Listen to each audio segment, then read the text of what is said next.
The first 3 weeks of the eruption here in Hawaii, crazy things would happen in the middle of the night. A new fissure would open up and it would threaten a new neighborhood. Thousands of people were evacuated from their homes. I started the Hawaii Tracker Facebook group to help people understand what's going on and get their questions answered. Hey, how's it going? We're live. This is Fissure 20. We had hundreds of people all throughout the neighborhoods sending in videos, articles, and images. We spend a lot of time making sure the accurate information gets out. This is live. There's still lava moving. They weren't just sharing a story, they were helping their neighbor. If a family was being evacuated, my group would just jump in and help out. So it was huge. They were watching out for each other. Hello everybody, thank you for coming. Thank you for the support from everybody. As we go through this, we're growing closer together as a community. When tragedies like this strike, you really realize how much you need each other.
Aloha everyone, I'm geologist Philip Ong, here with Mr. Dane DuPont of HawaiiTracker.com, bringing you guys another Kilauea volcano update on your Hawaiian Volcano Tracker. Today is May 27th, 2022, and the business of Eruption at Kīlauea Summit continues as usual, without a whole lot of changes. There are some minor interesting things, but really no change in hazard or anything like that. So we'll still go over those changes for you guys, especially what happened over the last weeks, a little bit of the longer term trends, share what the viewing's been like, talk about the VOG that happened last week a little bit, and then we'll transition to earthquakes, Maunaloa a little bit, Volcano Watch, which is about electrical magnetic measurements of the volcano, and we'll end with a brief discussion of the origins and causes of the 2018 eruption. Right, it kind of ties into some of that electromagnetic studies that have happened in the past. In the meantime, we'll be taking questions. So Dane will be taking questions in the chat, leading the discussion in the chat, and pulling some over to our live broadcast as well. So hit him up there. Apologies if you guys catching us on a different day than usual, and apologies for the technical issues we had starting up today. So if you have any issues with our audio or video, please let us know. And presuming everything is working well, we will move on. Anything to start with, Dane, here? No, I think that's good for now. Let's get into it, and hopefully everything goes smoothly. All right. So we'll start with our Kilauea weekly summary. And I'm showing you guys an image here of the KW camera from about a week ago or so. And it's showing the main active lava lake in this area over here, and a large ooze upflow that's close to the camera on this western part of the crater floor here. And this has been what's been typical over the last few months, and it's still ongoing. It's this big ooze upflows from around the perimeter of the crater floor. And in the middle we have still that rising, seems like a little bit more rigid, or more buoyant at least, right? But it's staying intact also. Old crater floor, it's coming upwards and lava's leaking out around the edges.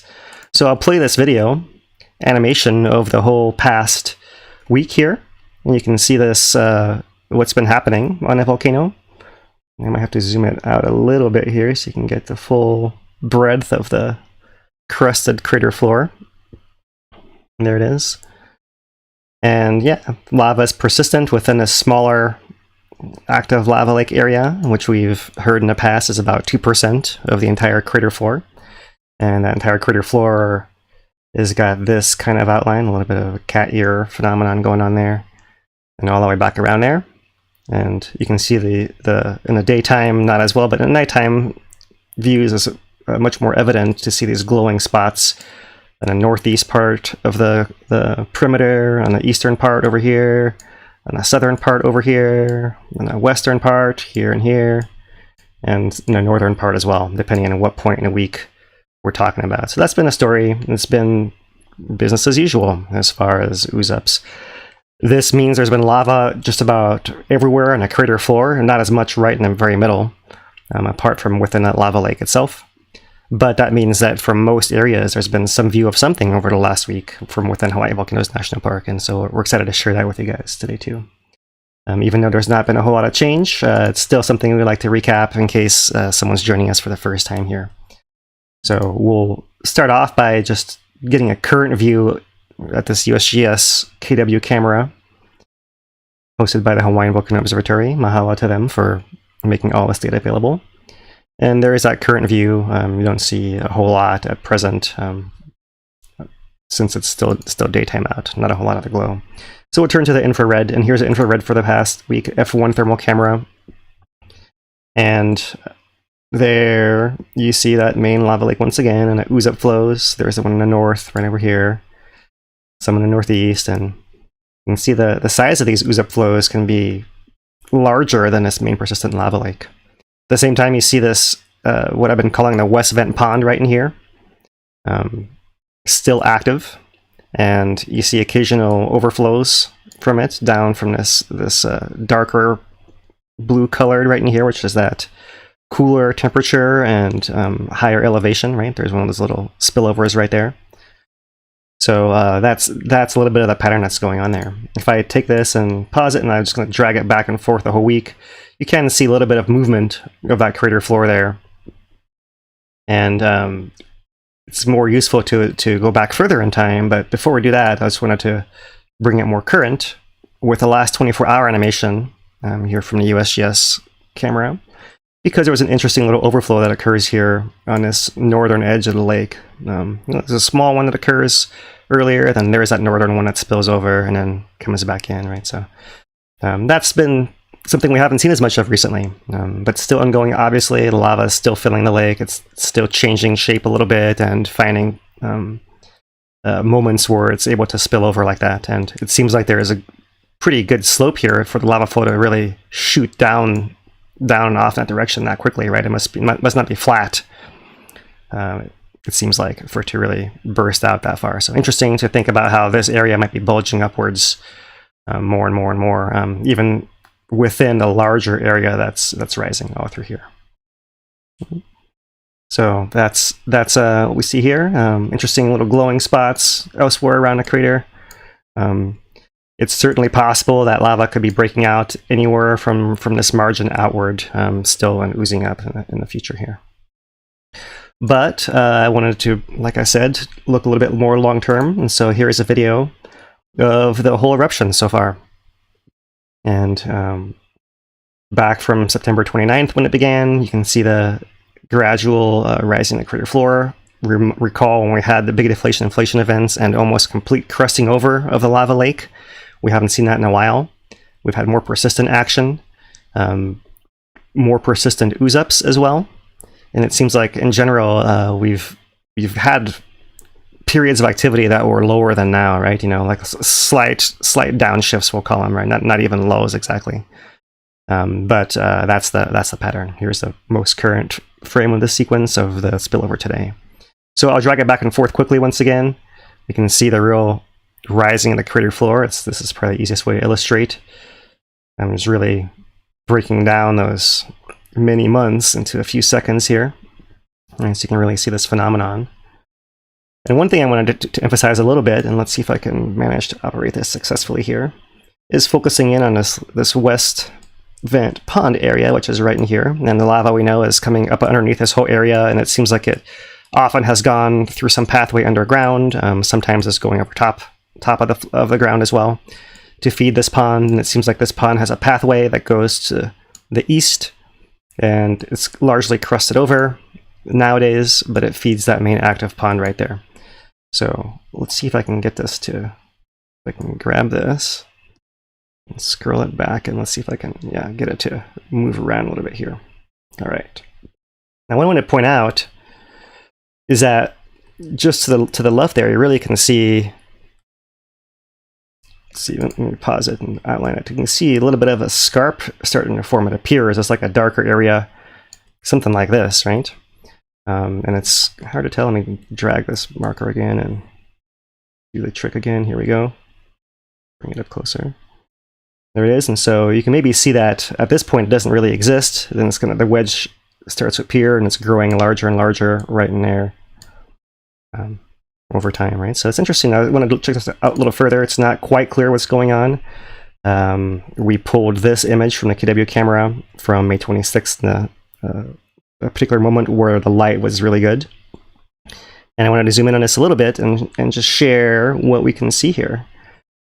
Maybe the first widest view, we can see that this is part of a larger circular feature, right? You can see a bunch of cracks over here. Maybe you can see them. Let me zoom it in more for you guys as much as I can. Right there. A series of cracks right in there. I think that marks the edge of this darker area, and that's that central uplifting, core of that crust, right? That dark area circles around all the way to the back over here, all the way around. Coming around through here, it seems like it's darker also because of these different color lava flows, and comes all the way around to here. And then somewhere in here, this is where the west vent complex and the west pond reconnect with this feature. So it's really an interesting junction. It's a complex zone right through here. But noteworthy to note that this scarp is coming up, and it's just showing how this is still uplifting, and there's differential movement between some parts of it and other parts.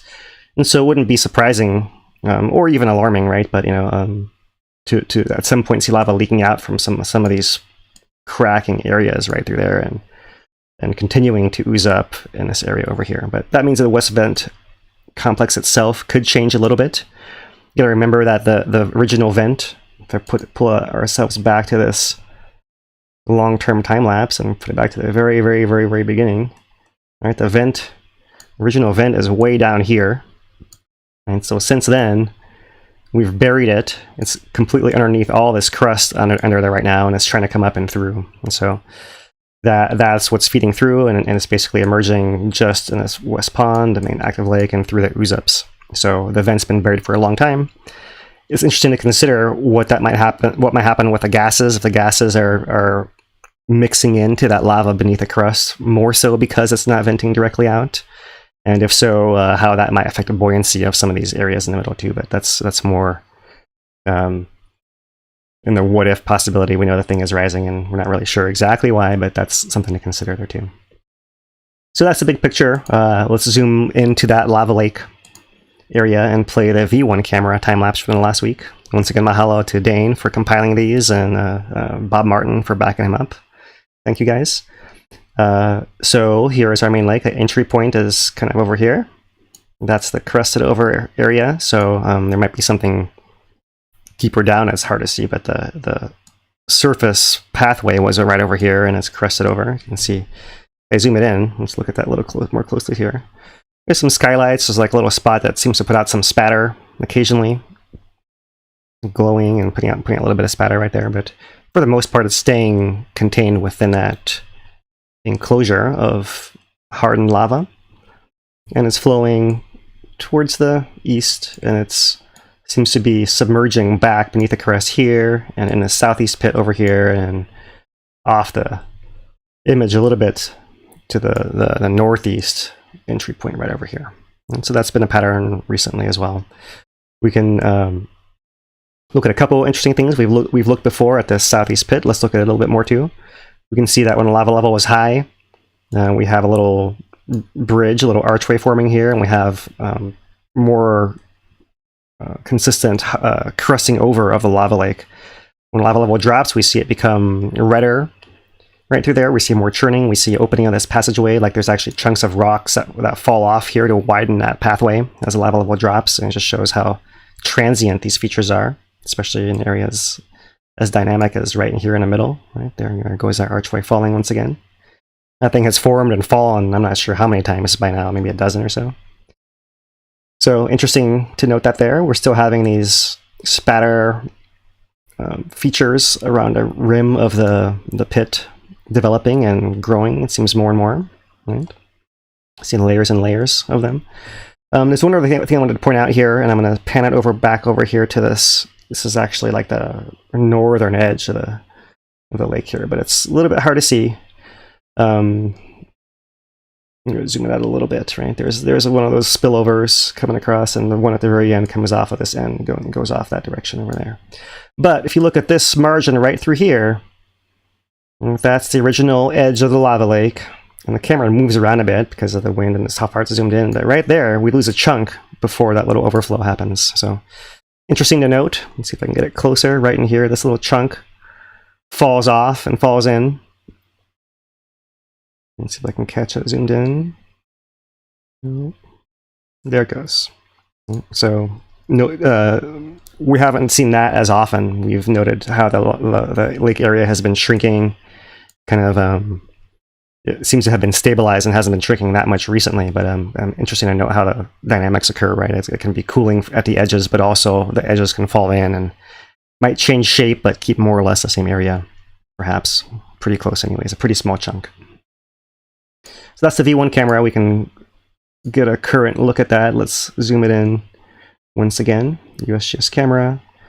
We're seeing the lighter colored large overflows here and here, and we're starting to see the darkness allowing the glow, the more orange glow to come through the cracks here. So pretty nice view. Lava level is high once again. You can see barely anything in that little isthmus.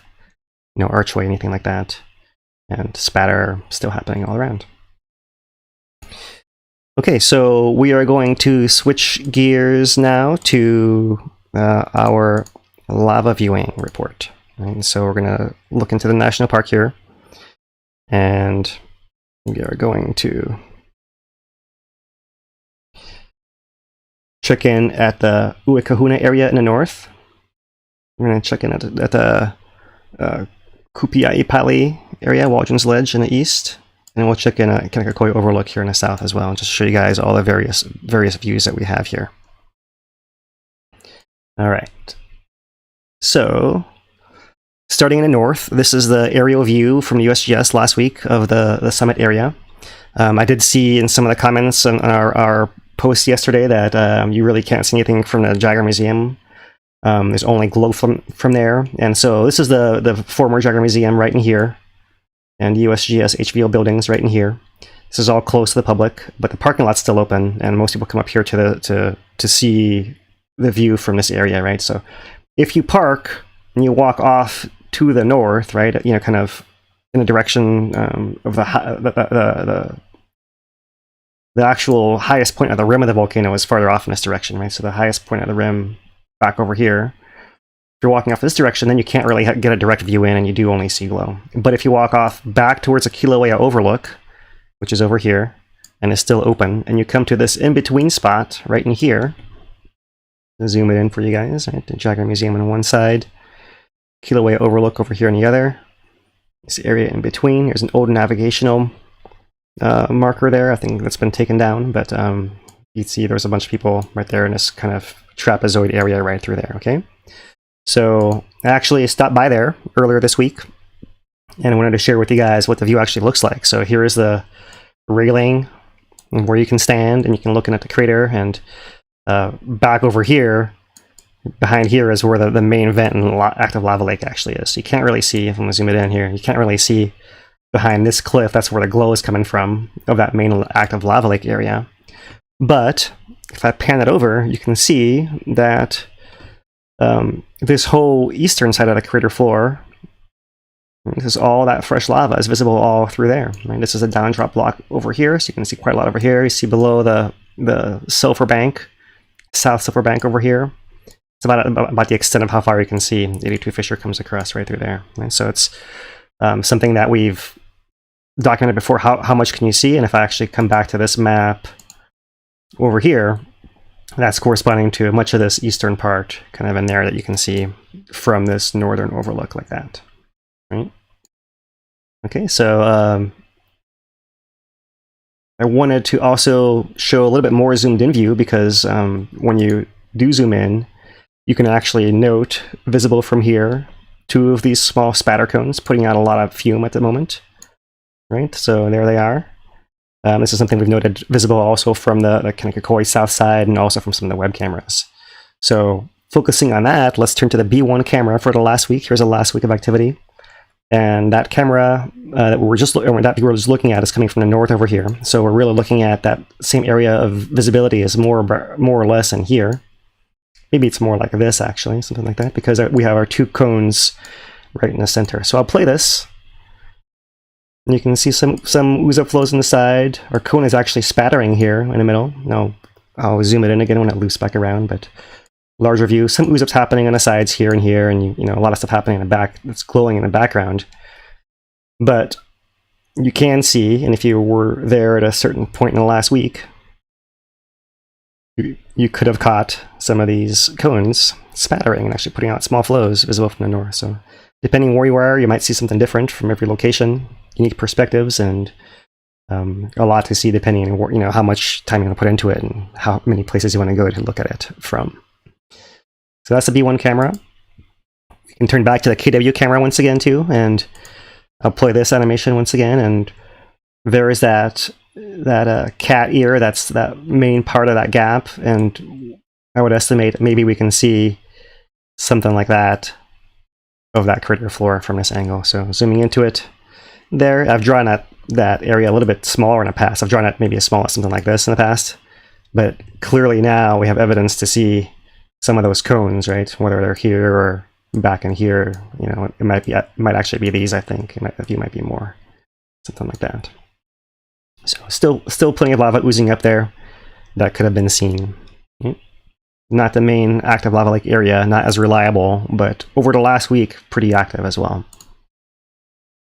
All right, so this is a view from Kupinaipali, Waldron's Ledge in the east. Am I moving here? It's like my system is lagging a little bit.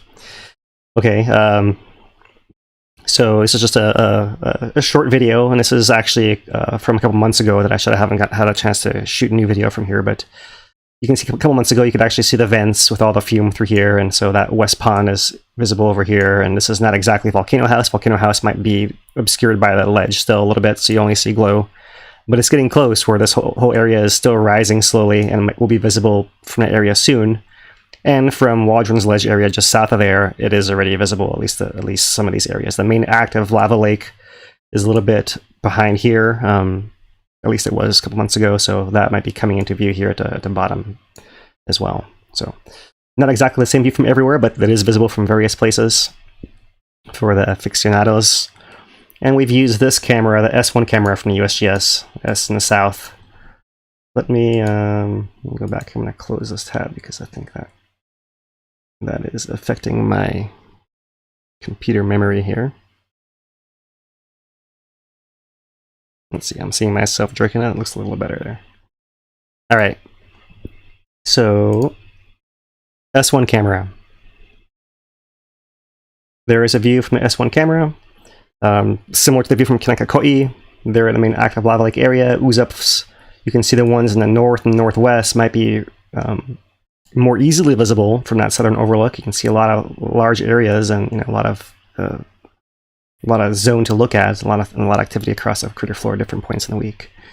Zooming in for this angle from to that south pit, something we've done in the past too, you can see the various variations in lava level as the lava level in the main active persistent area drops just below that little spillover point. And when that happens, then lava level in a pit drops much faster and trickles over and drains away and has the rapids and whirlpools and all that cool stuff that we've documented here over the past few months, thanks to the USGS. So, current view of the S1 camera, an approximation of what might be visible tonight as well. There it is, active lava lake. You can see fume coming up from various points in the crater floor, so the fume comes and goes, and that's something you look past when looking at the lava lake. So now we're turned to a compilation of clips from Two Pineapples. Mahalo once again, you guys, for sharing. These are views that they've been streaming. There was a stream yesterday from Summit of Kilauea International Park, and we're taking out very, very, very small clips just to kind of give an illustration of what's happening. There's a lot more. Go check those guys out on YouTube. Two Pineapples on YouTube. Mahalo once again, Lou and Anna. All right, so let's play this. Here is a time-lapse that these guys put together of that main area. There is that upper west vent pond. There is an entry point to the lake. We're looking opposite direction. You can see the flow into that southeast pit over here with some spattering happening on the edge as the lava lake circulates right to here. Now we'll look back at this corner on the in the northeast, and there the lava is also going back down and causing spattering on the edge, and it's visible there. We'll focus on this area up top, that west vent pond and that covered pathway into the lake. So here we can actually see from this west vent area the stream coming down into the pond, which is causing some spattering as it also drops down and comes underneath through that pathway to come out into that main lake. So pretty cool stuff documented there. A lot of science you can observe changing over time from these updates. So really appreciate that. Mahalo, you guys. Once again, Two Pineapples on YouTube. And one last view here, spattering on that southern edge, a little bit more in the daytime, just so you can see the changing views. And these guys are using a big scope, so definitely bring a telescope, binoculars, that kind of thing to get the best views. And once again, mahalo. All right, we are going to switch gears now to look at our monitoring data and look at the crater filling. This is the same map as was put out last week, but they've added here to this active lava area and the same statistics, right? In case you missed the statistics last week, we're up to, come on, zoom. We're up to 20 billion gallons, 20.3 billion gallons, 76.8, 77 million cubic meters. That's our total volume. The lava has come up 106 meters, 348 feet since this most recent phase, September 29th. But before that, it came up a bit as well. So let's zoom this out a little bit and show you guys the various views. In orange, this upper line, that's before the 2018 collapse. That's the Maunaloa crater, and that lava lake was sitting in there pretty close to where it is now, but in a smaller area, something like that. All right. After the collapse is the black line right here, highlighted right there. And after that collapse occurred, water came back into that collapse pit. That's shown by this blue line right through there. That's how deep the water actually got. That first 5-month eruption from December 2020 to May 2021 filled us up to that red line right through here.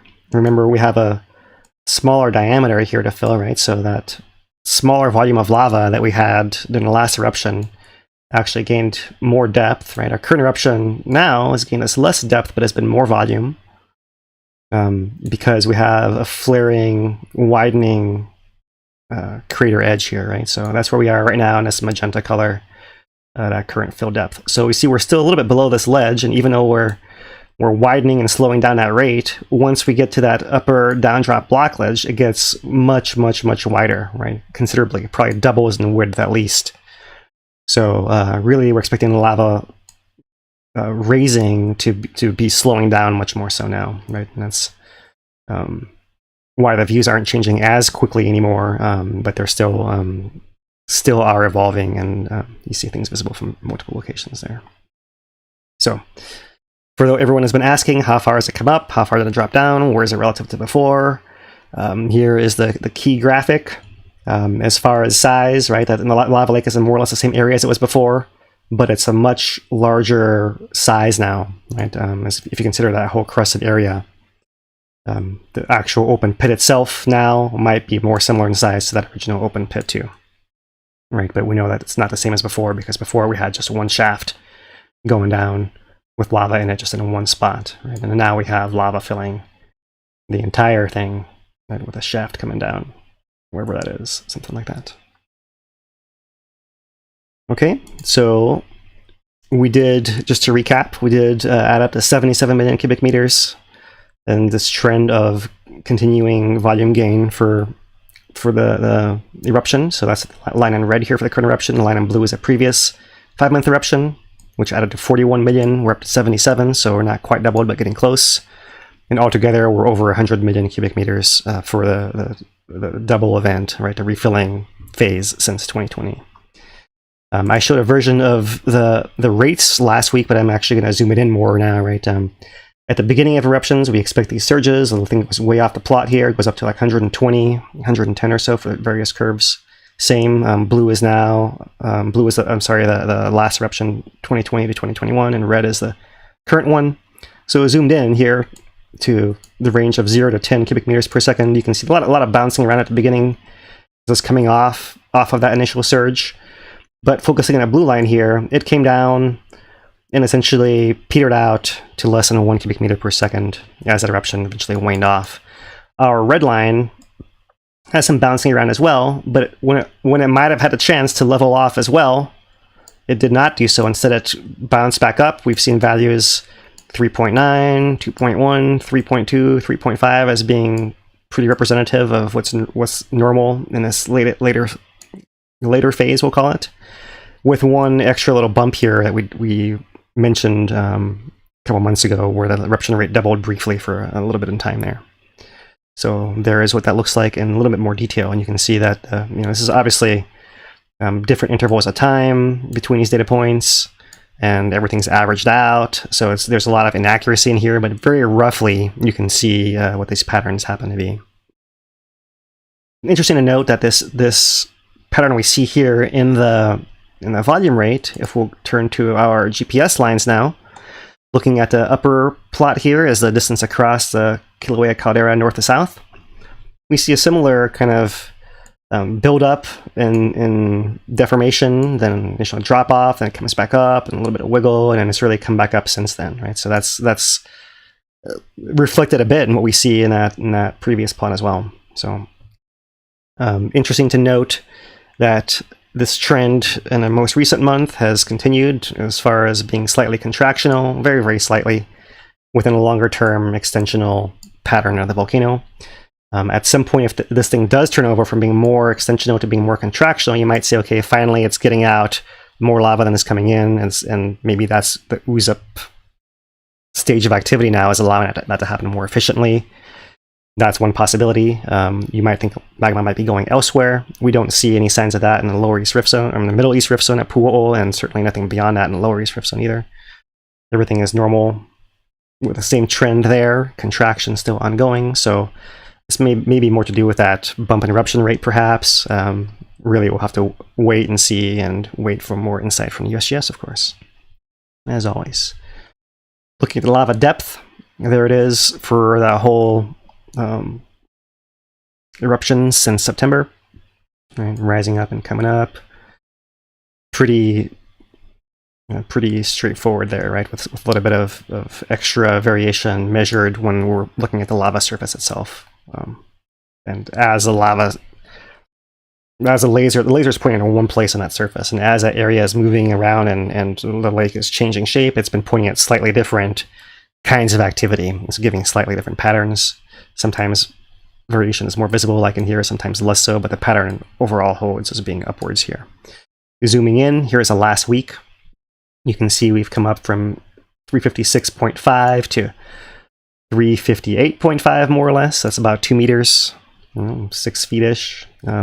That's been average, we'll call it, right? Some weeks have been more, some weeks have been about that, maybe slightly less. An interesting little excursion happening here where it seems to go up and drop back down. This might be something like an overflow where the lava comes and builds up, and then it all flows down and away, and it settles back down to that lower level before, right? Or it could be that edge of the wall cracking and caving like we documented at one part of that lava lake, or that kind of thing. So whatever happened here, it seems like it was transient, but it came back up, or reflooded, or established, rebuilt a levee, or something along those lines to pull it back up. And we'll see what happens moving forward here. Still small variations with an upward trend. Compared to the tilt signal, which is our proxy for the pressure in a volcano underground, we've had 2 deflation-inflation cycles this past week.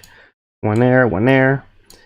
Not gigantic, pretty typical. This is about from 1 microradian to -2, so 3 microradians total magnitude. This is pretty average. You do see a spike coming in from, we had a 4.3, was it 3 earthquake that occurred under Hualalai we'll talk about this week as well. There, but you can see when the deflation-inflation, the pressure is dropped, the lava level is staying a little flatter, or the crust, whatever we're measuring there, it's not rising as fast. And then when it's kind of returns and almost surges forward, you see a little bit of a bump and steady climbing, and maybe some flattening during the deflation. And when it comes back in here, that's when you see that surge, possibly an overflow afterwards. Some small scale associations there, but it's all minor changes and nothing changing as far as where it's going. It's just interesting to see how it evolves there as well. Zooming out 1 month, here is our last little excursion. We've had similar kind of things here. It's possible they've moved the laser. We'll have to wait any information they provide on that kind of thing, and are pointed to different things. But sometimes there's movement, sometimes there's obstacles like fume blowing in between. So all kinds of things happening here, but really the overall pattern is still, we can tell 358, 346, that's about 12 meters. Right? We're looking at 30, 40 feet of rise in a month, over the last month, right? And similar pattern with the tilt, as you can see down here. Okay, we're gonna move into SO2. SO2 measurements, we had a gap for a while through here. Our second most recent measurement seems to establish that normal pattern. The more recent one is a little bit higher, but still within that range we've established too. And this is in the past varied with these deflation-inflation events as well. So there could be some connection there perhaps as well, depending on exactly how these line up. All right, so gas is our main volcanic hazard, and so we're going to switch to talking about that here before we take our mid break and do a little more discussion. Here is a VOG forecast from the VOG mapping project, VMapping from University of Hawaii Manoa, weather.hawaii.edu, and there is our source with an input of just under 4,000 tons of SO2 per day, and the weather pattern, dispersal pattern, is back to more or less trade winds, where it's affecting the west and southwest part of the island more so than the north and east. Right? So we dove into a little bit about the VOG compared to 2018, but I wanted to actually document what happened after that in the last week, because it turned out to be an issue, in fact. International Park. We also have a report from Christina, one of the viewers, who's in South Kona, Captain Cook area, who says VOG is much improved in South Kona over the last day or two, hoping more relief. We haven't seen the sunset in weeks. Yeah, awesome. Yeah, thanks for that, Dane. I didn't get here on screen quite here in time, but yeah, mahalo for that, Christina. Thanks for contributing that. And we can actually go look at some of the stations over there. Let me try to pull some of that up here. And we'll first look at the park. The park is all in green today. If we scroll down, here's a history. The average history has been green. We can go, once again, it's advisory by site down here. You can click on that. All the different areas, and if we just quickly scan, everything is green except for Kahuku facilities, particulate matter. Overnight, last night, did go into the yellow and orange a little bit. And so Kahuku definitely was affected. This is an area that wouldn't have, probably didn't affect any visitors overnight in Kahuku. I'm not sure the park was open at that point, actually. but still happening in remote areas of the park. I was going to turn to, this needs to be reloaded, looks like, the Hawaii Air Quality Data website from the state of Hawaii. And this is just one of the sites we've used in the past. And so there are some state monitoring sites here that allow us to go through and get a history. So you see each of these little green dots as a station. Sometimes, like Pahoa and Nalehu is showing 0. Those are actually not working. It's not really 0. It's just not working. I don't know if you guys can even see the numbers. As I zoom it in, the numbers don't get any bigger, it looks like. So I'll have to read them to you guys. In any case, let's click on Pahala. Pahala is saying 9 right now. And if you click on Pahala, you can see here the date at the top, it's the 27th right here, and where everything's in the green. But I'm just going to scroll back. Yesterday, day before, back to the 23rd. 22nd was when we're starting to see some of these effects. So there's a 22nd. Got into the yellow on the 22nd, Pahala. Even higher, close to 80 ppm on the 21st. Close to 80 on the 20th as well. A little bit less on the 19th. Our broadcast day was just barely into the 50 there, right? So certainly an effect of Pahala during that period of time. Let's go over to Ocean View. There's Ocean View. That's the today, 26th. I'll try to do this kind of quickly. 25th was in the yellow. 24th, green. 23rd, green. 22nd in the yellow. Here we are. Not nearly as much into the yellow, but for longer periods of time on the 21st. Ocean View on the 20th as well. 19th was not quite as bad. Even though it's green, you can see some of these values are climbing up towards those yellow and orange values there. So that's where we typically see it, Pahala and Ocean View. Let's look at Captain Cook, a little bit further north than we usually look, right? So here it is today. And so South Kona area, as reported, VOG is in the green. Still there, right? It's not 0, but in the green. But if we go back to last week, you can see here on the 21st was in the yellow at Captain Cook as well. On the 20th, not as much. 19th, not as much, but certainly that one day, right? And can be spotty. We'll keep going around. Here's Kailua Kona. You might think, oh, why are you looking there? The fog hardly ever goes there. So let's just look. 24th, 23rd. Look, getting close to the yellow on the 23rd. 22nd, well, once again, got close to the yellow. 21st, actually got into the yellow in Kailua Kona.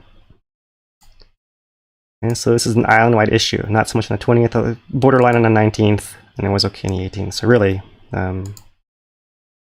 that's how it's been looking. Waikoloa, all the way to the north. Right? Those of you guys who might have questions about the true impact. All the way back to 22nd, not as much, but look, on 21st, even at Waikoloa, we're getting into yellow. Just on that one day, a little bit further away. Okay, let's come around the other direction. Let's go to Mountain View, which is halfway between Hilo and Volcano. Typically upwind and trade wind regime, but during those slack winds, like occurred last week, here's a 20th, you can see reaching close to 80 ppm as well over in Mountain View. 20th, here it is on the 19th as well. In the evening, getting pretty bad there. Yeah, I just want to make sure we're going to go comprehensive today because I haven't done this in a while, and I want to make sure we're documenting this for posterity. I want this stuff to be harder to find, but okay, Kamehameha Schools actually yesterday got some. 3 to 4 was fine. Back to the 21st. 20th was in yellow also. Really everywhere was getting it. 19th. And finally we'll look at Hilo here. And Hilo today had something weird going on. Like you can see we're almost in the orange in Hilo, but this is not volcano related. There's something else going on in Hilo. See, the station actually was out beforehand. I'm not sure what's going on here, but this is not volcano. Close to 100, right? But let's go back in time. And that's what Hilo normally looks like, is in the green. But back on the 21st, here's our more reasonable VOG values in the 50s and 60s. And the 20th, once again, the 50s and 60s. 19th, and then a little bit on the day before too, right, coming in. So we've gone all the way around the island on a state site just to show the history that there was VOG, pretty much everywhere. We have used this site before as well, Purple Air. You can see it's got different coverage from the state site, and you can see, it's actually still not zero down here in South Kona. Right, there's the graph, right? There are times where it has gotten quite high. Here's that weekly graph from Purple Air of that South Kona area. When it got yellow, and right, so pretty cool stuff there to see those trends, right? There's Pahala for the last week coming in as well. So the VOG is real. It's our biggest hazard. That is just as everything else we're doing and restating what the USGS is stating here. If we come down to the most recent and essentially every hazard analysis of these recent updates, USGS is stating here that the primary hazard is the levels of volcanic gas with far-reaching effects downwind. So that's as usual, and all of our data is coming from USGS. So once again, a big mahalo to them. So with that, we come to our midpoint break. So Dane, yeah, we got a few donations here. Want to acknowledge those first and foremost. Old-time supporter Gary Bryan with a $35 super chat says, "Thank you, Phil and Dane, for these updates. Always well prepared with comprehensive and detailed content. I appreciate the continued support, Gary." We also have a $20 super chat from Judy who says, "You guys rock." Pun intended, I believe, on that one. Appreciate that, Judy. Appreciate it. And we also want to thank Kilauea's Bar and Grill. They got 2 locations, one in Pahoa, one in Orchid Land. Orchid Land, one new location, indoor-outdoor dining at both locations. They got 2 slightly different menus, 2 different sets of hours, but definitely check them out, and we appreciate their continued support. Also on Thursday, make reservations because Kai Camarzo ends up playing pretty regularly there. So if you want to hear the Kalapana guys, since there hasn't been much of the Kalapana music scene going on recently, that's the way to do it now. So yeah, we appreciate Kaleos. And if you are watching, we want to thank you as well. We rely on viewers like you, the likes, the subs, the comments after the video ends. All that really helps with the YouTube algorithm. We don't have money to pay for YouTube to bump our stuff, so we rely on the viewers, and your help really goes a long way, so we appreciate that. And I think we can get into some questions now. We have some good ones here, some easier ones, some harder ones. So let me pull those. MPS, do you think that new lava pit pond that we were looking at there that you have cut out is a possible new shallow reservoir? The southeast pit? Or we're talking about the whole whole new lava. Yeah. We've discussed that as a possible way to see it here. So let's put this bigger on a screen. Like we just had it here, and right, like this magenta line, and our cross section is just a crust, and there's lava underneath there all the way to the bottom. So you could call it essentially a very near surface, right? It's semantics really, whether you're going to call it a reservoir, or like a crusted feature or what have you, right? Like maybe let's think about a reservoir maybe has to feed something further, so it could be that the lava is still underneath this crust here can get remobilized by shifting pressures underneath there, or surface changes, cliff collapses. We've seen documented historically, that kind of thing. So maybe I'm certainly on board with that. I don't know if I've heard that said officially from USGS though, just so you know. I like when you called it a proto-magma chamber. It was like, oh, okay, that kind of sums it up pretty nicely. Mad Hacker asks, maybe there is a proper open conduit now, question mark?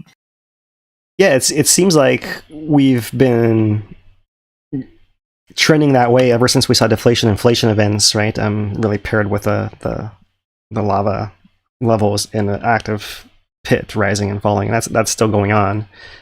It's harder to tell whether there's like that much of a delay or what have you, because everything is more crusted over than before. But I don't see any reason to believe it's any different, right? And especially when we saw the doubling at the eruption rate, that to me was a convincing sign that it's obviously it can handle whatever wants to come through there, even if it doubles in size in rate there, yeah, in flux. All right, we have a $2 super chat from Richard who has two questions. If Pu'u'o is completely blocked, will another vent emerge in the East Rift Zone that will rival Pu'u'o?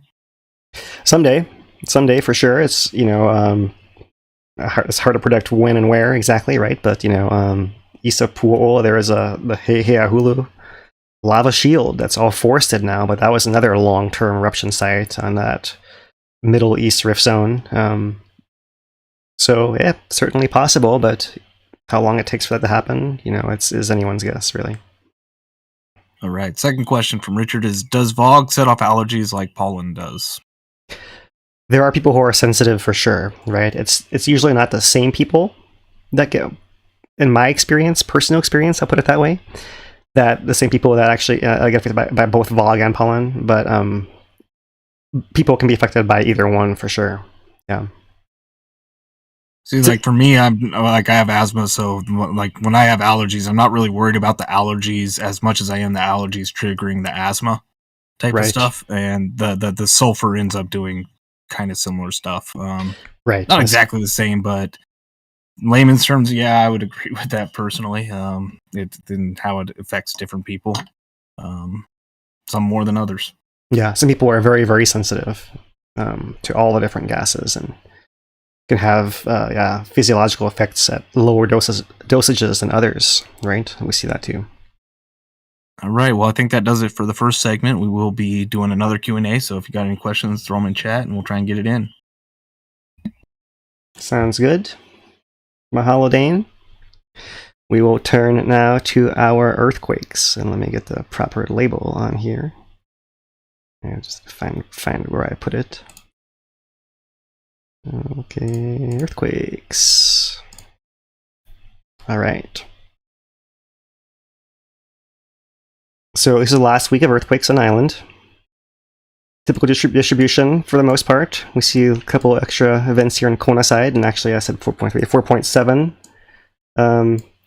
3 kilometers northwest of Holualoa, 9 kilometers depth over here in Kona as the most notable event this week. Right. So there was this is very, very near or on Hualalai volcano, really.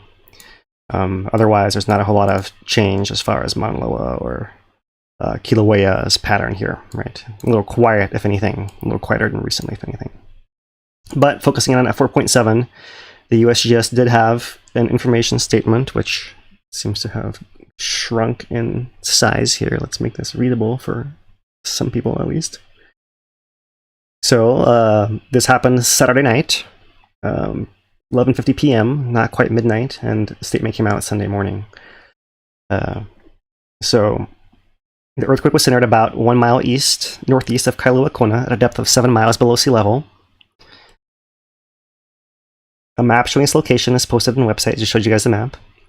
Moderate shaking with maximum instrumental intensity of 5 on a modified Mercalli intensity scale has been reported widely across the island of Hawaii and as far away as Kauai. At that intensity, very light damage to buildings or structures could occur.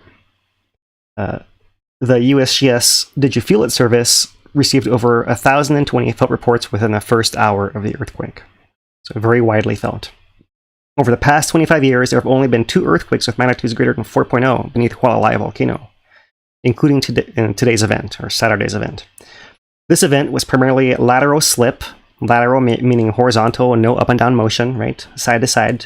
Lateral slip along a subvertical fault. That means like a kind of a flat, like similar to the south flank subvertical, right? Flattish. Does not appear to be directly linked to magmatic activity. Aftershocks are likely and some may be felt. According to the scientists in charge, Ken Han, no apparent effect on Maunaloa or Kilauea volcanoes ongoing summit eruption. No changes at the summit or rift zones of Kilauea resulting from the earthquakes. So that is the official word. Looks like there was one aftershock here, a 2.3, slightly deeper. But otherwise, that was it over there. Turning to Kilauea in particular, earthquake counts per week over the last year are still normal to what they've been, nothing unusual there. Over the last month, earthquakes per day, here we are, pretty normal, close to background, right? Background level of learned is calculated to be around 30 earthquakes per day, somewhere in there, so pretty close. Over the last week, Pahala action maybe a little bit more diffuse and widespread, right? We've seen much thicker activity than this in the past, so a little slight there.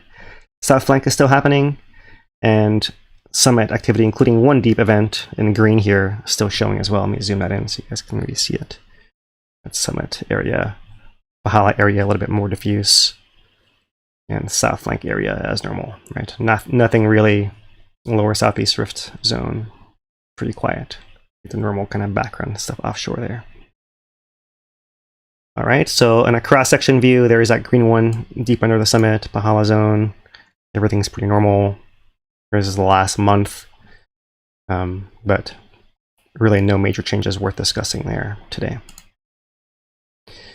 Moving on to Maunaloa. Maunaloa is also earthquakes per week around 60. It's been a recent normal, even during higher excursions like we had earlier in the year. That doesn't necessarily mean anything major is happening, so we're well within the range of it adjusting comfortably, I'll put it that way, right? Whatever's happening there is happening comfortably. There's no huge buildup of pressure apparently that's causing the ground to crack or anything like that. Everything's moving well enough to prevent that happening. And as far as movement, here's a cross-cut air distance across Maunaloa summit in the past year. There has been a more recent slight rise after an earlier, call it flattish, right? Not as much gain or loss there. You can see a little bit of it's a little bit down and up, and almost like a cyclical kind of thing happening here. But slow changes. I think I'll stick with the comfortable changes happening in Maunaloa. Nothing to be worried about there. So that brings us to our Volcano Watch article. And let me get, we actually put this back on here. And yeah, we did a Maunaloa summary. I forgot to put the label on there. And we're going to do USGS Volcano Watch. Here we go. So yesterday's Volcano Watch was playing with wire. Upcoming surveys to reveal Kilauea's inner workings. And this is part of a series of articles over the last few months that are introducing projects funded by the Additional Supplemental Disaster Relief Act of 2019. So each of these projects will help scientists better understand how the volcano works and how the 2018 eruption and collapse of Kilauea summit happened. Okay, there's an image here of a helicopter with a loop wire hanging below it. Flying over Yellowstone. I'll show you guys some better imagery of this coming up. But they're discussing two projects going on here. And two projects flying oblong wire loop and burying wire coils. Those are essentially the two techniques. The flying oblong wire loop is called aerial electromagnetic and magnetic surveying, and the burying wire coils is magnetotelluric sampling, which some of you may be familiar with. So as far as that goes, the first project will deploy electrodes and wire coils at shallow depths, and they're passively measuring EM energy, electromagnetic energy generated by lightning strikes that kind of just bounces around the atmosphere of the Earth all the time. So a pretty constant signal that allows you to do some relatively shallow soundings, right? There are ways to use MT to get measurements much deeper if you use things like solar wind and solar flares, solar storms kind of thing, for lower frequencies and deeper penetration of the ground, right? So that's kind of esoteric stuff, but let me come down here to the map and just show you this grid, right? So this grid here is showing green dots, orange dots, black dots, yellow dots. These are all different kinds of sites, whether they're in a national park or owned by the state or private landowners or Kamehameha schools or what have you, of where they're going to be burying the coils. And the idea is to have a wide network, a wide grid that can then image the changes in the volcano. Right? I'm not sure that MT has ever really been done extensively on Hawaii. It's been done on the mainland quite a bit. I couldn't find much documentation of it, but while we're still focusing on the MT, let me play you guys a video of that. And is this the right video? No, it's not the right video. Let's see here if I can find the right one. All right, well, I'll play you guys this one first. I'll have to maybe skip the ad here. Let it play and skip an ad. All right. Yeah, this is the right video. I'm not sure why it was coming up. So, okay, this is from Geoscience in Australia, and they're basically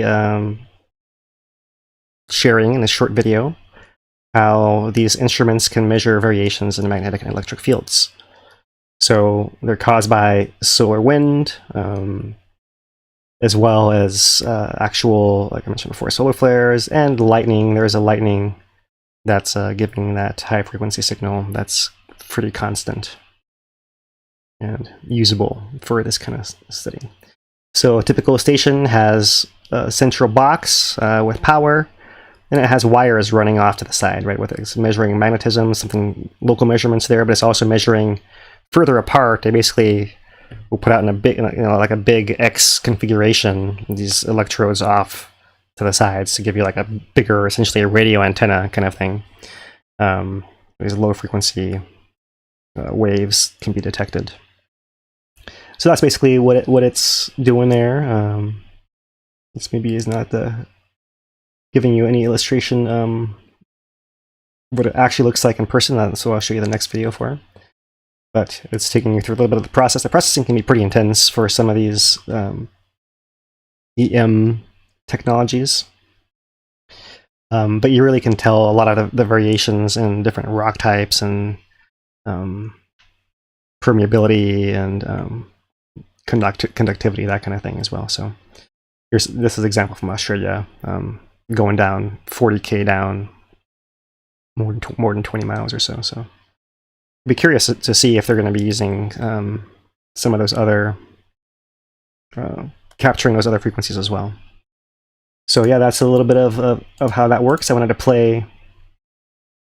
Is this the? No, I think yeah, here we go. I was going to go to the WITS University and show you guys one of these student demos they have there. There's their central box, wire going off each of 4 directions. And pull it forward here. Right, 4 directions. Things are laid out, and essentially that's the crux of it. A lot of electronics in the middle that help you capture the data correctly there. All right, so next is going to be AEM, Airborne Electromagnetic and Magnetic Surveys. And this is where they're actually flying a helicopter and generating a signal, transmitting a signal from part of that ring and receiving it at the back end. Transmitter at the front, receiver at the back. And they have to fly it at a fairly level elevation above the ground and vegetation. It's like essentially like a low intensity radio signal that's transmitted, interacts with the rocks below, and the properties of the rocks affect how those eddy currents are generated, and that can be detected by the receiver as well. So this is a different way to do it. You can see here some examples from Australia where they've done different passes across and gotten different results on different areas. So high conductivity can be salty water, clay, rock minerals. Low conductivity can be dry rocks or rocks with fresh water and sand, for example. And Hawaii is a little different. We have all one kind of rock for the most part, so we can eliminate some of those possibilities. But that's the idea of how it actually works there. So Thank you, Australian government, Geoscience Australia, for those informative videos. I wanted to play a little bit of this California Department of Water Supply video, which is also relating to AEM study in California, where groundwater is clearly very important as well. So let's pull it back. I'm going to jump it forward a little bit to there. And reservoirs. However, because it's stored underground, groundwater is often difficult to understand. Using an advanced technology called airborne electromagnetics, or AEM for short, the Department of Water Resources is helping identify what lies beneath the ground surface. During an AEM survey, a helicopter flies about 200 feet above ground and carries electronic equipment on a big hoop that sends signals into the ground and receives them when they bounce back. The data collected is used to create continuous images of the underground geology, specifically images showing large-scale geologic features. This information improves our understanding of aquifer structures, or layers, in a groundwater basin and shows us where there are thick layers consisting mostly of gravels and sands, or silts and clays. By improving our knowledge of aquifer structures and how water moves underground, we can better identify areas where water can be recharged or stored.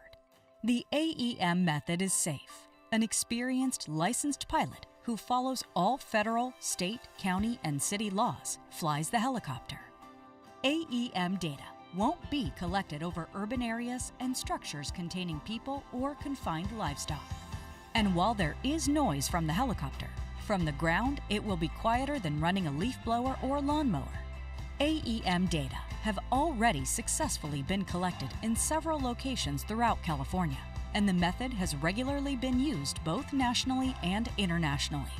Through this advanced technology, AEM data will help local communities better understand, protect, and manage their groundwater basins. For more information, visit water.ca.gov/programs/SGMA/AEM. Just to remind you guys, that's from California Department of Water Supply.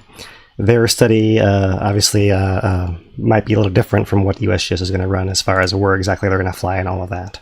So for that information, we'll come back to the USGS article. And I wanted to spend a little more time on this today just because this is something that's going to be happening this summer. During the months of May and June is going to be when they're actually burying the the MT coils that we showed you guys in the first example there. And those are going to be moved to 125 ground locations in the volcano.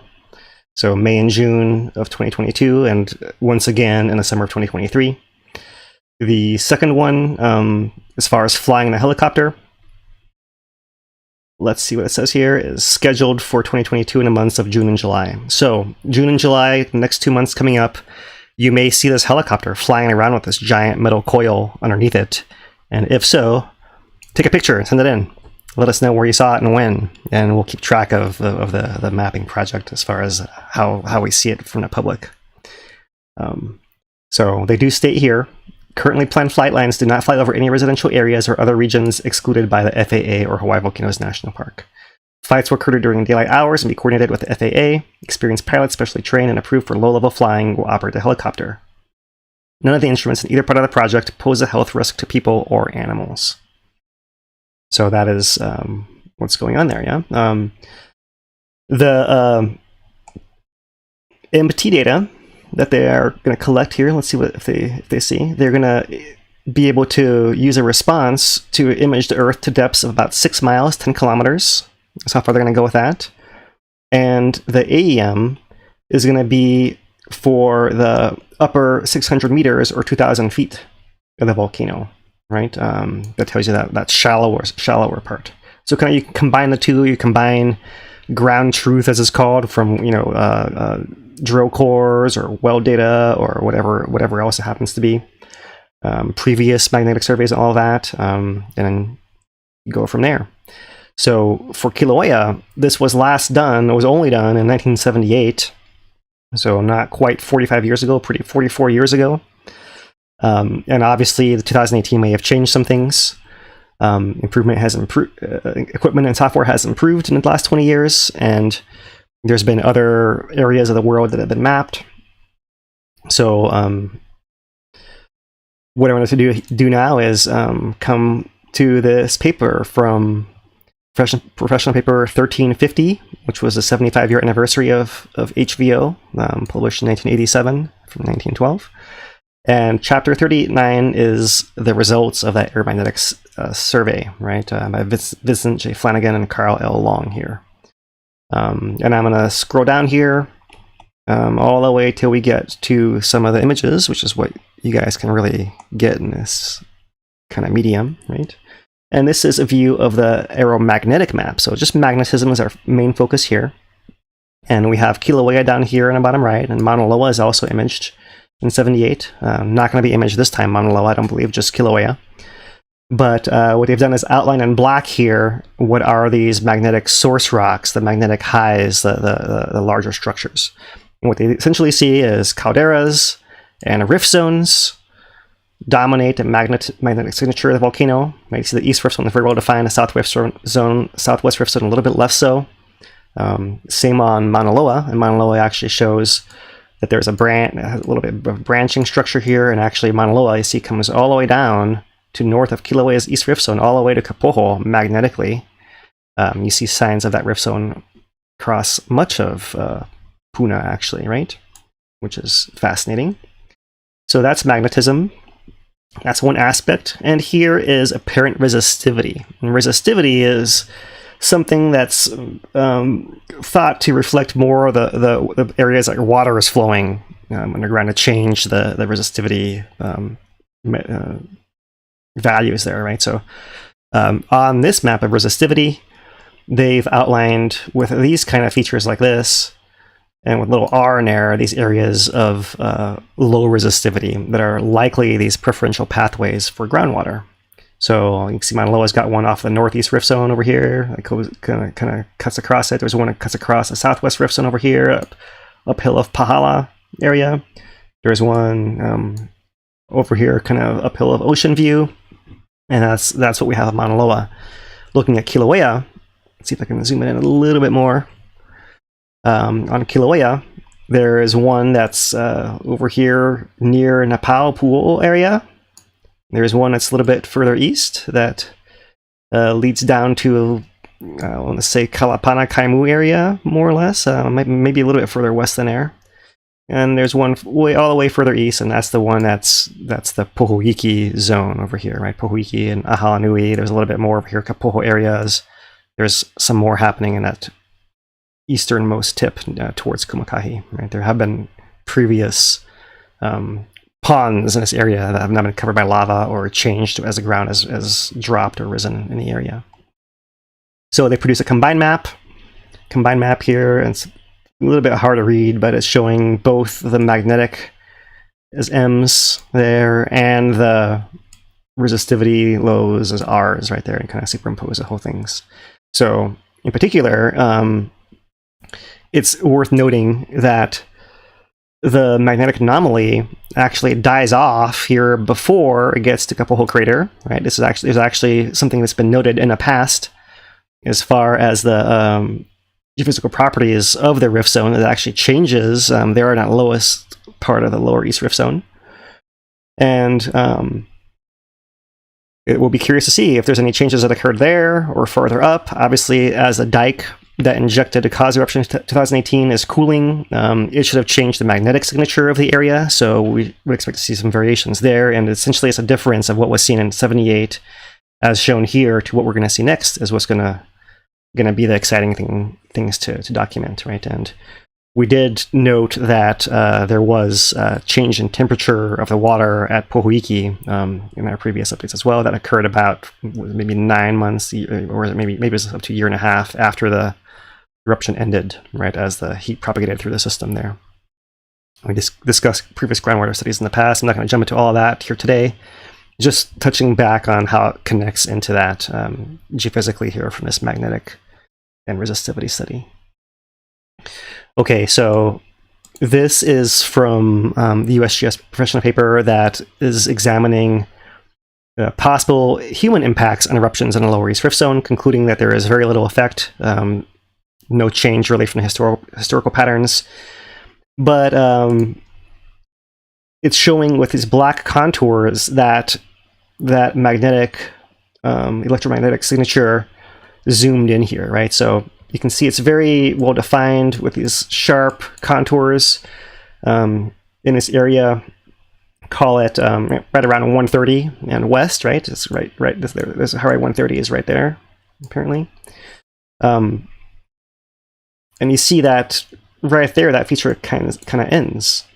And in fact, seems like it steps off. There's something funny happening right here in the middle, just south of Leilani Estates. It seems like it's weaker, and it picks up again a little bit here in the eastern end of Leilani Estates. It's just south of the Puna Geothermal Venture Plant. And then it seems to bend and steps to the left, and it might want to continue over here or over here.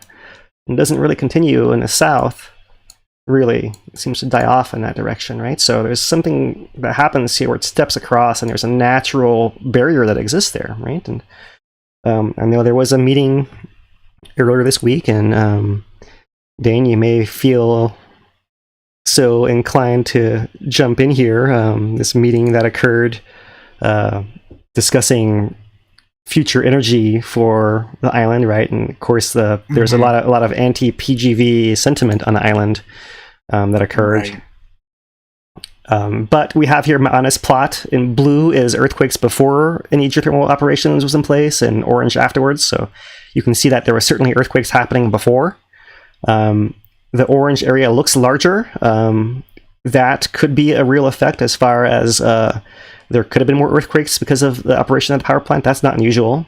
However, most of these are all less than magnitude 1, and some of them less than magnitude 0. So hardly any of these would have been felt by people. And if there were ones, they're likely the same proportion of what you see here in the blue. So as far as earthquakes themselves, there's not evidence that I see documented that there are any bigger earthquakes and more expansive earthquakes that are significant to people, right? Of course, there are other issues with PGV that I'm not going to go into here as far as how they communicate with the community, all of that. But geologically, there is the reason that PGV chose that site is because of this geological fun zone, right, where earthquakes naturally occur, where there's old magma bodies already occurring, and where we see that fracture pattern with actual heat that can be used for geothermal production. So anything to say about that meeting, Dane, before I move on? Yeah, I mean, the thing to kind of point out is there's at least 2 different camps, or maybe 3 different camps of people when it comes to PGV. You have the people that are adamantly against it, and they are very, very adamantly against it. I think one guy that was at the meeting mentioned that he's been arrested protesting the power plant 8 times over however many years that's been, since the early 90s. So, some people are willing to take it there. And then there's the people that don't really care. They just don't like the power bill going up. And then there's people that support, geothermal power and alternative energy sources and things like that. And they're more into this type of venture than others. I know I live next to the plant. I hear a lot of people talk like, "Oh, I live next to the plant." You ask them and they live like 20 miles away, type of thing. It's like, no. I'm one of the 100 houses closest to the power plant. I'm going to be one of them. And I go for a walk every day, and I can hear them pretty, clearly out there, working. The power plant operation, all that kind of stuff. It's like the rumbles of the fans and the pumps and that kind of thing. And it sounds like a heavy equipment yard. It's like brrrr, metal grinding every once in a while, right? Rumbles, those types of things. But I grew up next to a logging mill, so and a highway, so maybe I have a high tolerance to it in that regard. But yeah, right. PGV, I remember, and then there's also the grievances like that's worth pointing out, like. Well, legitimate grievances that even people that maybe like the geothermal power have issues with, which was like the pentane removal during the 2018 eruption, where for all, the geothermal power plant basically lied and said that they had removed the pentane. In reality, what they did is they moved it slightly up a hill, a little bit further away from the lava. But it took the governor coming in and basically putting a foot down to get that stuff removed. And even if it was exaggerated, the danger that stuff posed, the community's, losing their marbles on it. Just get rid of it, for now. It's the plant isn't operational or anything like that. So, why do we need it there? So yeah, there was things like that got frustrating, and it's hard to argue when people bring that stuff up about, how mad they were, because we went through it too. Yeah, for sure. So, there's a question: is PGV similar to fracking? From Jenny Swan. Mahalo for the question, Jenny. Fracking is something that can open cracks in the ground to allow the pathways of steam to occur. In this area, the lower east rift zone, the ground is already all cracked, and there is no need to do any fracking, kind of thing, right? So there really hasn't been any fracking occurring there. It's more just making use of the localized pathways of steam, right? And so yeah, there are accusations of fracking also that go around, but it's not exactly accurate. I think there are better issues to ding PGV on, right? Like, right. And not just PGV, but PGV and previous administrations, right? The whole Ezel venting situation. I mean, there's a whole thing that can go down on the PGV side, but usually we just try and provide the top-down overview of it. Yeah. So those things exist. The debate is heated. Yeah, all those things exist, and some people will go as far as to say that PGV caused this eruption, and that's where we'll switch next, is to what caused eruption, and the answer is not PGV, right? To kind of give you guys the quick rundown. The pattern basically is that changes occur first at the summit, at Pu'u'o, and then propagate their way down the rift zone. So to do this, we're going to come to this Nature Communications open access paper by Matt Patrick et al., Bruce Houghton, Kyle Anderson, Mike Poland, Emily Montgomery Brown, Ingrid Johansson, Wes Thalen, Tamara Elias, HVO crew with University of Hawaii, Manoa as well.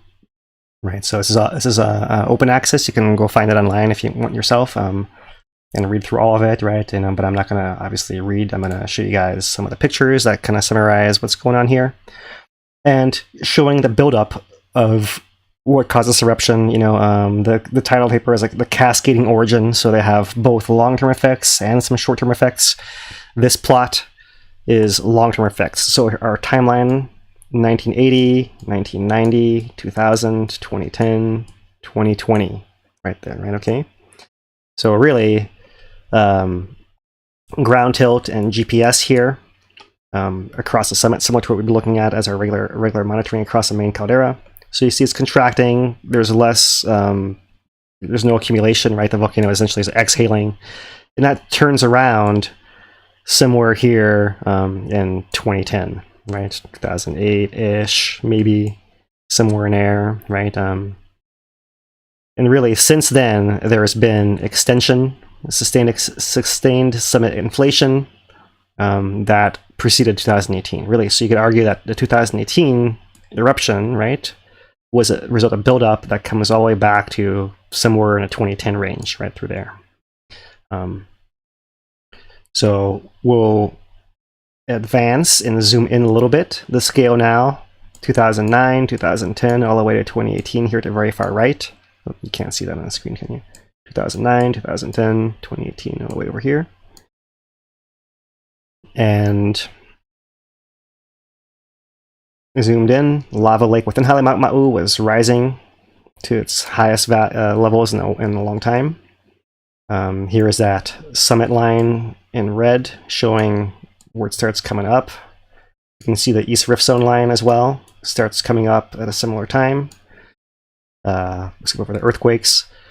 The Jonica station, which is that station that's below Pu'u'o on the lower East Rift Zone, right, is showing signs from 2013 of perhaps some lava leaking into the lower East Rift Zone from as early as 2013. to start opening that pathway there, right? Obviously didn't get fully utilized to the extent of causing eruption until 2018, but there's signs of it actually, something's moving for a while there in the lower East Rift Zone. And not all the way in Leilani, but uphill from there, actually, right? Between Highway 130 and Pu'u'o. So short-term changes here. Let's look at our scale at the bottom. 2017, 2018, right? So September, October, all the way through April. May would be the very, very right, to be an eruption at the very, very, very right. So zoomed in here, there is the Pu'u'o line actually rising very quickly, and the Pu'u'o was inflating very fast. The summit's inflating very fast in March and April of 2018.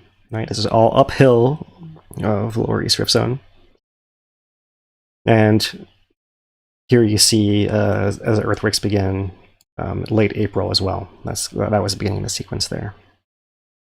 So that's some of the buildup as far as the graphs go.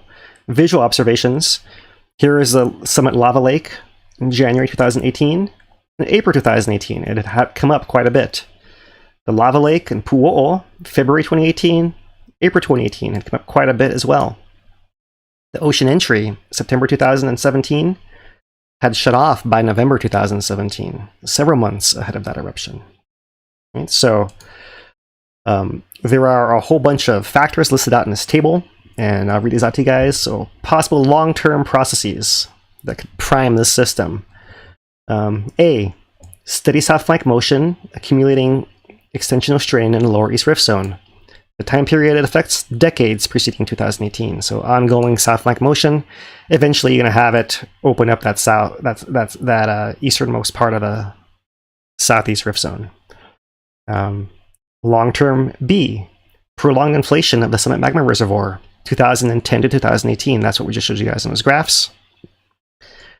And C, slow leakage of magma into the lower East Rift Zone, 2013 to 2018 and earlier. That's what we just showed you guys at the Jonica station right there.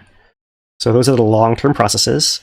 And as far as a short-term cascade of what set things off, here is what they put forth. Step number 1, restriction in the shallowest conduit feeding the vent at Pu'u'o. So Pu'u'o itself gets constricted late 2017 to April 2018. That reduces lava output of Pu'u'o. It reduces the lava flows at the surface, and the ocean entry dies off as well. Late 2017 to April 2018.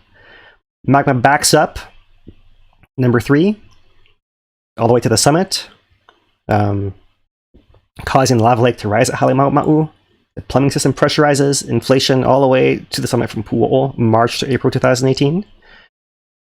Step 4, pressurization reaches critical level, drives a small intrusion at Pu'u'o, 30th April 2018, and that's when Pu'u'o collapses, and then shortly afterwards, a larger injection of magma into the lower East Rift Zone, April 30th. The 5th step, the intrusion produces an eruption, May 3rd.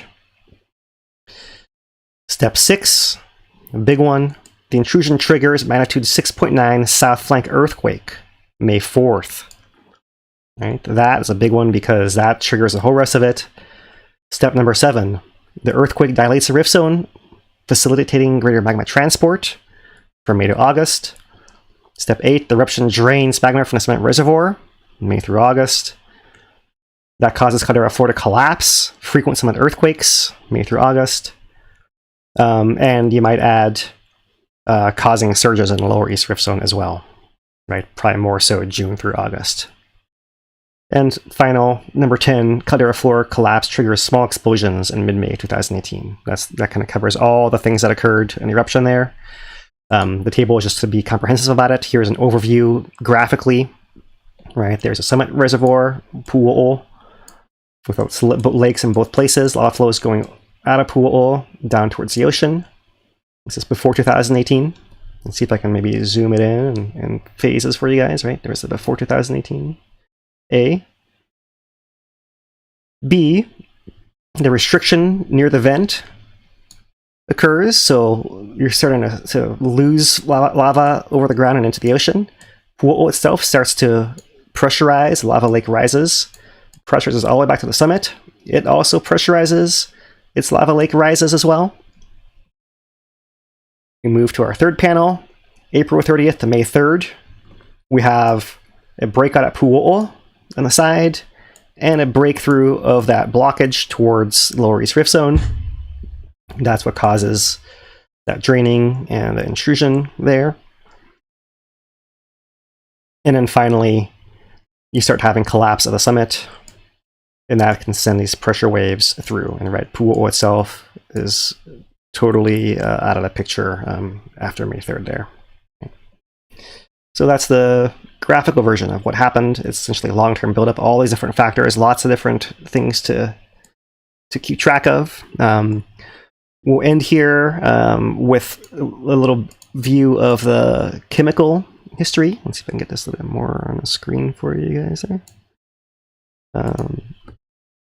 Maybe if I zoom in a little bit, right? So, okay, there is a little bit more detailed summit magma chamber, deep chamber, and shallow chamber being shown, a little bit more detail there. And really, there's a shallow chamber, we believe, was the one that was draining, collapsing the most, that it may have actually flushed through the deeper chamber, bringing up hotter magma crystals, we'll call them. The prior blockage that existed here was what failed and caused that 2018 dike to come in into the Lower East Rift Zone. You might note other pockets of former magma, 63, 77, 61, 55, 1790, and 1960. It was old 55 magma, marked 1 on here. That was the first magma to erupt in the first phase of the eruption there, in the first few weeks, the first 3 weeks of the eruption, really, until about this time, 4 years ago. That was getting flushed out. The second kind of lava was this Fissure 17, more explosive lava that came out from another pocket, isolated, flushed out, and mixed here as well. But really, the bulk of it is this material that, if I scroll it back over here, is this 3 that comes from the summit system and uphill of Pu'o'o that comes flushing through, and that's when you see the hot lava emerge after all that other initial phase comes through. And that's the most destructive phase of the eruption that began in late May 2018. I'll show you a little bit more of the chemistry just quickly here. These are 3 different minerals, chemistry being measured, but essentially what you can take is that 2017 to 18 is the black values to the left of this dashed line, which is when eruption begins. And you can see the 3 phases, yellow, and then the kind of Fissure 17 separately. And essentially, this trend rising to when the blue stuff comes, that's a more uniform pattern of the hot lava. In all 3 cases here, with this kind of transition occurring. And I'll keep it super simple and not technical, and just leave it at that without even seeing the minerals and chemistry and all that, right? But the changes occurring here are visible chemically through the eruption. Maybe easier to see this graphically. Here is a way to look at it by color. So the early phase, everything is in its green end. And remember, think of it as the older lava there coming out of most of these. Some of them slightly different. More in here in a blue-green zone, right? But the first fissures, early phase 1, 3 to 9th of May. Interpretation there is that we had these old stored lavas, as shown by these green colors here. Old stored lava, this andesite, shown by this orange color, and then we have the blue stuff coming in, and it's coming in from uphill up the rift zone. It takes till later. Here's late phase 1, and you see that blue area coming through further. Right, you see a little bit of migration back of this andesite body and some mixing happening in this in-between zone, right? Even here you see this little stepwise offset that we just showed in the magnetic data, right? It's clearly an offset of why you see that strange geometry there by Fissure 17, and that offset as well. And phase 2 here, still transitioning, going more to the blue, right? And here it is, coming, pushing, and flushing through that phase 3. Different way to look at it there. So one last slide to kind of tie it together, remembering 2018. This is a timeline of the entire eruption from late April until late August over here. The upper panel, everything above is summit. below is Lower East Rift. Right, so in Lower East Rift, these segments are earthquakes. And so you can see in the Lower East Rift, the earthquakes began. Let's zoom in more than this. In Lower East Rift, the earthquakes began before the eruption, and they were high for a while. But really, by the opening of that third phase, the earthquakes really start dying down quite a bit through here, and the vent stabilizes after fissure rate reactivates Ahu'aila'au and begins this last phase, most destructive phase of the eruption.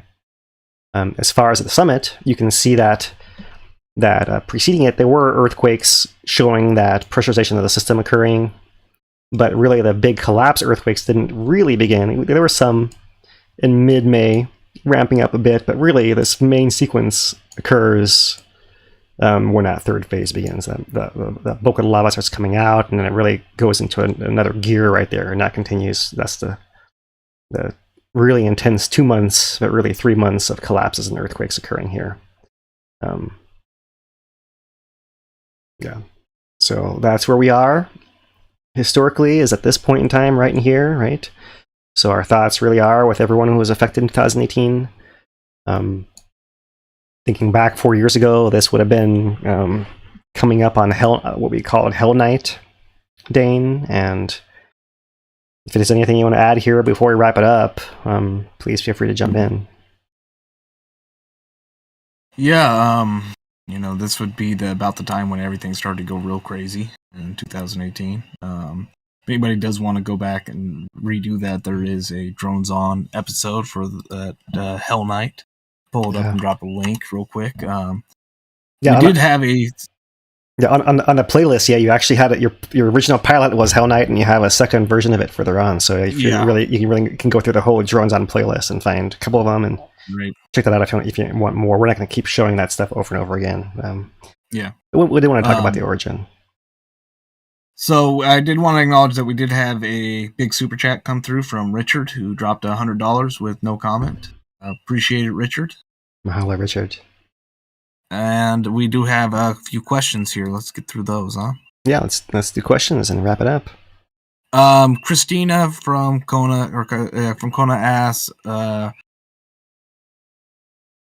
definitely gets persistent fog, not as persistent as ours. Oh yeah, she's in Captain Cook. Our neighbors have one of the purple air sensors just down the hill for us. There's another on Keohi Mauka. Grateful for the 30s. It's been reading in the 50s and as high as 60. Can Philip answer why the readings seem better? Is it output, less flow, or is it winds? I can't exactly answer, honestly, Christina. I think the values have been more or less consistent. The most recent value is actually a little bit higher, so that would cause me to lean against less is coming out, but more so the winds have changed. So that's my stab at it. But really, you're the expert, Christina. Yeah. If nothing really has changed on the volcano and you're getting more fog, all of a sudden, I'd bet on the wind, basically consistent, or that, or the pressure or something along those lines, keeping it low. Something to do with the weather. Kenny here asks for how many more months do you think until it gets to the downdrop block? The eruption seems so constant, if not getting faster and larger ooze outs outside of the DI cycles. I don't have the graphic up for it here, Kenny. Mahalo for the question. The last time we calculated it, I think we calculated it at a similar rate to what's happening now, and my estimate was around Thanksgiving, more or less, or the beginning of December. So we'll say 6 months-ish. Obviously, the rate's not going to stay totally constant the whole time, so it depends on those variations, but that's about what I would expect, right? So if you want to come around Christmas time, you might have a chance to see it flowing over the block. Maybe, if you want to put faith in Pele there. Mad Hacker asks, is it strange that the rate of rise of the lake is so linear when the rate should be slower as it gets up? That's that inverted cone idea. Yeah, it's just because it's kind of so zoomed out. Really, there is a bit of that also going on, but there's also the fact that we're looking at this at the very small area, and some small scale processes also affecting that kind of thing. So, right. Yeah, and it's not uniformly going up either. Yeah, it's over 200 acres, right? So it'll kind of wiggle its way, or it's pretty funky. Shelly asks, do you know, or do they know where the 2018 magma pockets left in the rift zone are now? Is there That's a good question. Guesstimate towards that? We can do guesstimates, right? You'd imagine that certainly everywhere the lava came out of the ground, there's probably some little remnant of it underground. And it being there doesn't mean it's eruptible necessarily. It could be flushed out through something that happens in the next eruption in decades or what have you, like it happened in 2018 in the 50s. Right. Magma. The additional noteworthy site would be Alaili, where we've seen lots of ground cracking, the fumes. USGS mentioned that they saw the full sequence, that they thought lava was going to erupt there, that was coming towards the surface, just never actually cracked the surface.